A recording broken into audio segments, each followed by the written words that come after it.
What's up, all you whippersnappers? Welcome back to the channel. Today we have some Sera Surfer gameplay for you in a deck I like to call Three's a Crowd. There is a zillion different Sera Surfer decks out there, guys, so please go ahead and search them and just combine whatever you guys like together. It's exactly what I did here today. Didn't steal it off of anything, just seen so many different Sera decks, and I've watched so many content creators make Sera videos that I couldn't wait to get Sera, and when I finally did, I've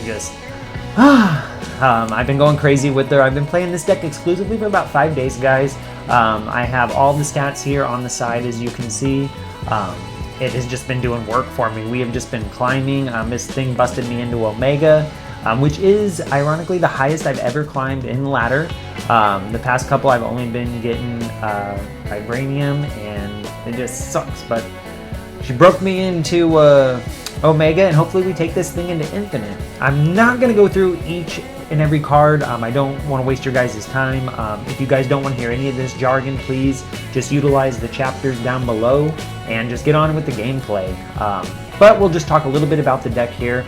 Essentially, what we want to do, guys, is we are looking to get this bad boy down on turn 6. Just go ahead and give all of our cards a +3 right at the end there. Our opponent's not going to see it coming. I know Silver Surfer has been at the top of the meta for a while, or hanging around the top of the meta for a while now, ever since the Power Cosmic, the last season we had, but still people don't see it coming. It's amazing how quick you can just turn a game on people because they just don't see Silver Surfer coming at the end. They do not put a Cosmo down to stop it, and you just pop off right at the end and steal all their cubes, which is great. But this is the card that you are trying to get at the end. Leading up to that, we have Sera here. Sera, with her ongoing ability, cards in our hand are going to drop by 1. We are trying to get 3 cost turns out on turn 6. We're going to drop all those to 2, try to play 3 of them, Silver Surfer being 1, and then we can run a different combination of the other 2 here, guys, depending on what our locations look like. For example, right now, Rickety Bridge is our featured location, and it is a bastard. I was running Storm in this deck for a while, and Storm works. It just gives the opponent a chance to play a card as well, and a lot of the times they'll just play a higher card than you, and because you haven't juiced them up there until the end, and so they'll just win the lane until the end, essentially. But with Rhino, you can just continue to play cards behind him. That's why I selected and changed it over to Rhino, and this has been working a lot better, at least for this location. A lot of these cards, guys, are location varied. You don't want to play bad cards when certain locations are out. It just cripples your deck. Rhino is not going to do that. He's going to bash into that Rickety Bridge. We're going to change it. We're going to be allowed to play cards right on behind that. All right. Another main staple, not a main staple, but a really good tech card is Broad. It's going to release 2 Broadlings, and Broad is going to pretty much lock down a lane if you can get Silver Surfer on it. Silver Surfer is going to juice all of them to 6 there at the end, and 18 power if you play something behind it, maybe a Cosmo behind it. You could even potentially get it up to 24 power, which is awesome.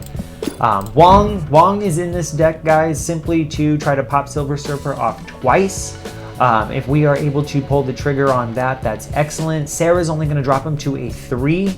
So if you are going to try to do the Wong into Silver Surfer combination at the end there, it is going to cost you 5 of your energy, so you're not going to be able to play that third cost card.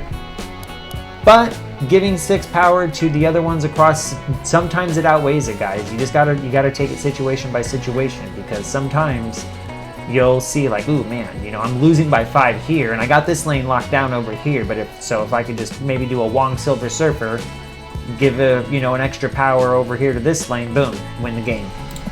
Next we have Ironheart. Ironheart is ran in here kind of as just a secondary backup, just to give a little extra towards the finish line. If you play Ironheart, you play her behind Wong, again, she is going to give 3 cards plus 2 power. She's going to do that twice. So just giving everyone a little bit of love across the board. if you still need a little bit of juice there at the end. Nova, we run Nova for one reason and one reason only. It is our only 1-cost card in this deck, and that is to run Killmonger, and it's the only reason we run Killmonger in this deck. These two work interchangeably. It is because you want to try to pop off the Nova Bomb at the end. My personal favorite, doesn't happen a whole bunch, my personal favorite is if you can get a Wong, play Ironheart, play Killmonger, play your Silver Surfer right there at the end, and holy smokes, man. So if you can get Wong down on turn 4, man, it's just tough with that Sera Wong. If you could work it, sometimes locations will pull cards and things like that. If you can get it, I know we can run Psylocke. I was running Psylocke in this deck, but it doesn't work. It messes around with the flow too much, and I mean on turn 3 you're getting 4, and if you don't have Wong, it's useless. You're still only playing 1 3-cost card. It's just it's a mess. But Killmonger, yes, we're there to try to get that Mike Tyson uppercut, that knockout shot at the end, give everyone a +1. But like I said, if we can get the +1, plus then the Ironheart with the +2, then with the Silver Surfer with the +3, there's no way. It's almost impossible to lose, guys. It's almost a guaranteed win for you. It has been doing work, like I said, this season. In the last couple cards, yeah, Mr. Fantastic. I like running Mr. Fantastic because of that ongoing ability. You play him right behind Cosmo here, and you're still getting all of his power and his ability, which is really nice, and you're locking down the lane so no one else wants to step up and challenge it. It's crazy once people see Cosmo, they just avoid the lane. When they see the dog come out, they're just like, oh, okay, yep, I quit, I give up on that lane. But with Mr. Fantastic, someone pulls a Cosmo on you, you're still in play. Not only are you getting 2 power on the board, yes, 1 less than theirs, but you're getting 2 power on the board, but you're also passing 2 power to any adjacent locations, which is great. That's exactly what we want to do. Sera has an ongoing ability as well, guys, so feel free to drop her behind a Cosmo because it's not going to affect her at all. It's really, really nice to get that 7 on the board while your cards drop, and then you can play things around it. Other cards to play behind him, one of our strongest is Maximus. Maximus is great to play behind Cosmo because you're not going to give your opponent 2 cards. You're just going to get 10 power on that location, and then we're good to go. We're moving on down the road. But that should wrap it up here, guys. Like I said, deck code is in the description down below. Please go ahead and grab it and experiment. I have thrown so many different 3-cost cards into this deck. I think we've experimented with almost every single one to a point. We're not doing silly stuff. I haven't done, any of the discard and stuff like that because that's just that's not going to work for me. But we have ran a lot. Not move. I don't play move. I think that whole entire archetype is stupid. It runs 1 main factor in Heimdall, and no offense, but Heimdall, to me personally, Heimdall's not even that great of a card. As long as you control the outsides of a move deck, one of the outsides in the middle, just take the far right lane in the middle, you usually will beat a move deck, I don't know, 7 out of 10 times using that strategy. But we have plugged so many 3-cost cards in here, guys, and a lot of them, they work really well. Like I said, use location specific. If you want, Juggernaut, we ran Juggernaut for a while. He's great to push people off locations that are going to double power or that are going to turn to the Hulk or things like that. After turn 3, you drop him right on there, and then bam, they just move them off to another location, which is great. Bishop, we ran Bishop for a while in this deck. The problem with Bishop is if we had Mysterio as well. If we took Mysterio out, and it just doesn't run very well because we are not dropping a whole bunch of cards. I mean, at the end, yes, but 3 power there at the end, it's not really that great. He was more of a handicap than anything, so we took him out. But yes, please experiment, guys. No sense of running Zabu. I ran Zabu into the flipping ground this season so far. And this is one of the first decks that I decided not to run Zabu in, just because we only have 1 4-cost card in Wong, and there's no point to play the Wong, because you're going to play Zabu on turn 3, and then drop Wong to 2 power, and then what? On 4, you're going to play Wong, and what? You just have all 3 cards. in your hand. Goose is probably not still there by turn 4. Neither is Nova. So, yeah. Real quick, guys, I just wanted to bring back one real quick point with the Killmonger and Nova Bomb there at the end. Try to play Killmonger as your final card. If you have Nova, you can spread Nova out. Just hopefully, guys, avoid armors and other Killmongers. Those are the only kind of problems there, is people will armor your Nova as soon as they see it because they know what you're trying to do. And also people will pull out their own Killmonger and kill your Nova before you can get enough cards on the board for it to really affect anything. Putting Killmonger out and boosting it up to 4 power is totally useless. Or, you know, if you put a card out and they kill it with their Killmonger, yeah, to just boost 1 card, it's just silly. But yes, try to play those closer to the end. Possibly on a turn 5 you drop a Nova, so that way it kind of messes their strategy up. By then they don't have an armor or anything like that to really counter it. But enjoy the videos, guys. Like I said, take that deck code, go out and experiment for yourself. Keep kicking butt out there, and I'll see you in the next video. Here we go, guys, and let's see. First is the peak, alright? So do we want to get that Nova out now? I don't. I'm just going to go ahead and pass. Move on, see what that next location is. Hope everyone's having a kick-ass day, guys. I've been seeing some great content out there. Been seeing some real cool deck builds, so keep up the great work. Please go ahead and grab this deck code that's in the description below. This is my Sera Surfer deck. My design here, I like to call it, as you can see right there, it's called Three's a Crowd. It's really, really fun. It is a whole bunch of cube stealing blasts, guys. There's a zillion different types of Sera Surfer decks out there, so please experiment with your own. As you heard in my way too long deck description to start this whole video off, guys, it works very well with all sorts of 3-cost cards. It kind of depends on location. It depends on what kind of synergies you're trying to run. But ultimately, for Sera Surfer, you need Sera and Silver Surfer. So please make sure you at least have those in your deck before trying to run this. I can't tell you how long I went trying to find Sera just to build this deck type here. So let's see, turn 5, we got the Rhino here. So let's go ahead and throw Rhino into the middle. And let's go ahead, what should we do? Go boom, boom here, guys. I like that. Let's go ahead and run that. Kind of mess up their day, throw off their strategy a little bit. Maybe they were thinking, you know, maybe we're going to play a Nova, or we're going to play something to mess that up. Okay, Deadpool, exactly. They were hoping to get destroyed, maybe putting a card right behind there, and we ruined the day. Turn 6, we can run our Nova Bomb here, and should we go Ironheart to boost everything? Or do we run... No. Let's go ahead and run our Maximus and our Killmonger.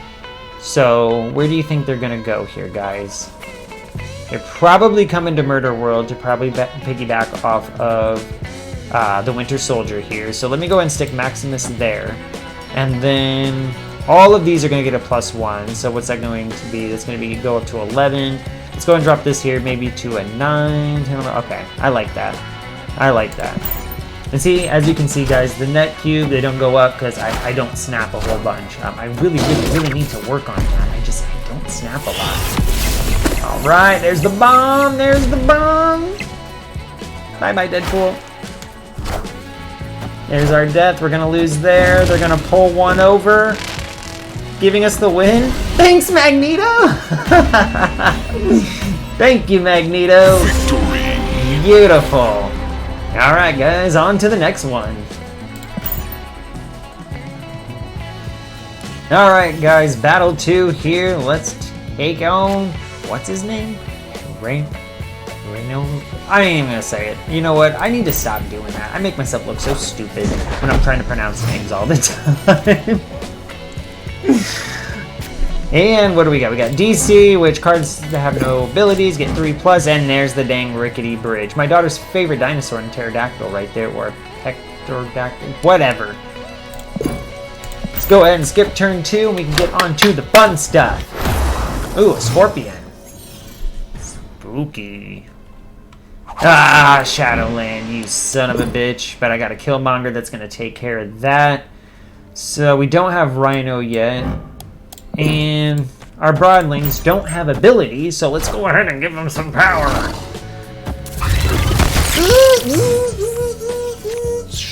Inject, inject. And let's see, now what do? Do we throw... Ideal. Let's go ahead and throw Cosmo behind it. That way, if they try to counter any play, because their Wizard's about to lose 3, they aren't going to be able to hit us with any reveal abilities. Bingo! Lock that down. And with Silver Surfer, we're going to get that +3 power at the end. There is our beautiful Sera. We're going to throw her onto the right since we did not draw Rhino, which really sucks, man. I don't want to play Rickety Bridge. Because if we play Rickety Bridge, if we put it on there now, I should have put it on there a couple turns ago, but that's okay. Alright, so we can play 3 of these bad boys. So what are we going to do here? Let's say 1. No, yeah? Do we do that? 1? No. Let's go ahead and go 1, 2, 3. Now hear me out. If we play Mr. Fantastic in the middle and they play a card into the middle, we're going to lose that adjacent power. So we're not going to get the +2 and we're going to lose the middle. They play a card here, it's going to destroy Nova and potentially set off the bomb, giving us that plus the Ironheart plus Silver Surfer. And I just want to make sure my shit is in order here. So we are going to, first, I want that, followed by that, followed by that. Alright, ready? Hands in. Break! Alright, so we're going to set off the Nova Bomb. Okay, Mr. Fantastic. Sentinel. Okay, we still have it. Ironheart. Nova. Give them the +3. Explode for the bomb. They're going to cross the line, cross the line, cross the line, cross the line, but they're going to... Yeah! That's what I'm talking about. Right there, guys. That is beautiful. That's how it's done.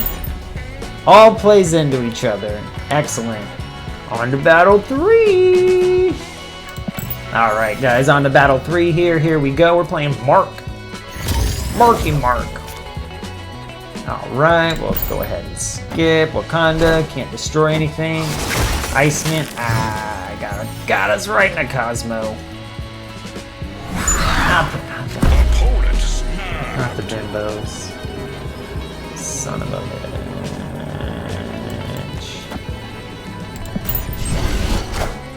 We're not going to do that. Don't feel that confident as of yet. Just want to build it up a little bit. I see Silver Surfer. Ooh, we can throw Wong into there. Didn't need to do that right away, but yeah, we throw Wong into there. We spread the love, or do we take the Raptors? Let's go ahead and take the Raptors. It's going to give them 4 over there. Boop. Bump them up to 6. Okay.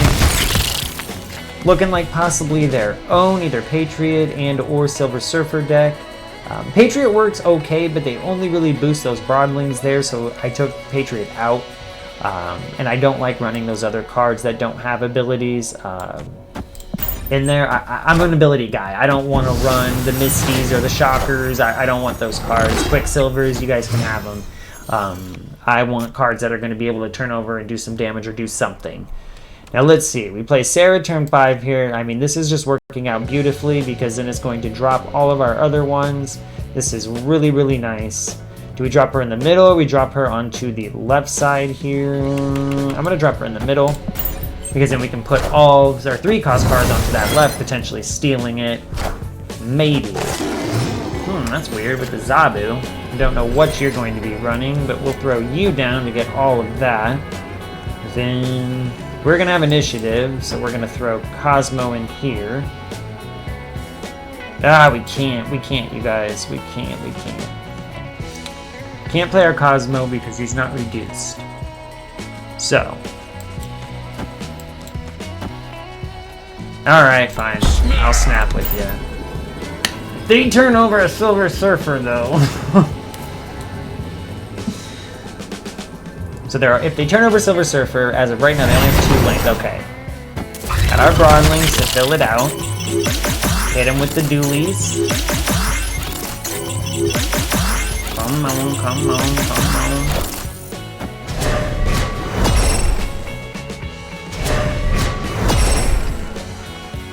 Around the horn again. One more. There it goes. I think it's what they're running. Yep. Is it going to be enough to get it done? 1, 2, 3, 4, and not even close!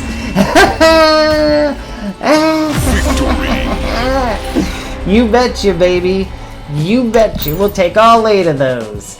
And on that note, guys, that is a lovely way to end the video for today. I really hope you guys enjoyed the Sera Surfer deck, or aka Three's a Crowd. It was a bunch of fun playing this for you today. Please go ahead and like and subscribe on the channel, guys. Leave in comments down below what you guys want to see. I've been trying to do a bunch of different things.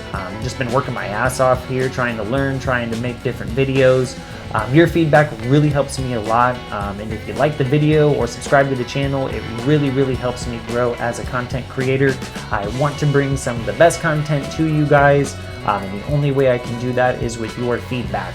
So until next time, guys, keep kicking butt out there, and I'll see you in the next video.